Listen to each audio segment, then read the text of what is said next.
Israel America చేస్తున్నటువంటి దాడుల్లో Iran ప్రతిదాడిగా Israel మీద కంటే కూడా ఎక్కువగా గల్ఫ్ దేశాల మీదే దాడి చేస్తుంది. గల్ఫ్ దేశాలు వాటికి సపోర్ట్ చేస్తున్నాయి, ముఖ్యంగా అమెరికాకి సపోర్ట్ చేస్తున్నాయి అనే ఉద్దేశంతో ఇరాన్ గల్ఫ్ దేశాలైనటువంటి UAE, Dubai, Saudi Arabia, Qatar, Bahrain ఈ దేశాలు ఉన్నాయి కదా, ఒమన్తో పాటు ఈ దేశాలన్నింటిపైన దాడులు చేసింది. ముఖ్యంగా యుఏఈలో ఉన్నటువంటి చాలా ప్రాంతాలు ధ్వంసమయ్యాయి, దుబాయ్లో ఉన్నటువంటి కొన్ని హోటల్స్ కూడా ధ్వంసమయ్యాయి. అందుకని గల్ఫ్ నేతలందరూ కలిసి వాళ్ళకి ధైర్యం చెప్పాలి, ప్రజలు భయపడిపోతున్నారు వాళ్ళందరికీ ధైర్యం చెప్పాలని వాళ్ళే భయపడకుండా తెగించి మరీ ప్రజల ముందుకు వచ్చి వాళ్ళకి ధైర్యం చెప్పి వాళ్ళ మధ్య భోజనం కూడా చేశారు.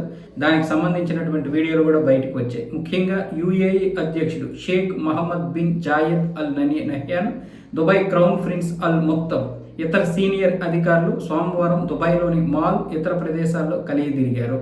అలాగే వీరితో పాటు మరికొంతమంది వచ్చారు. మొత్తం ఇరాన్ మాపై 174 బాలిస్టిక్ క్షిపణులు ప్రయోగించగా వాటిలో 161 క్షిపణులను విజయవంతంగా అడ్డుకున్నామని యుఏఈకి చెందినటువంటి రక్షణ మంత్రిత్వ శాఖ తెలిపింది.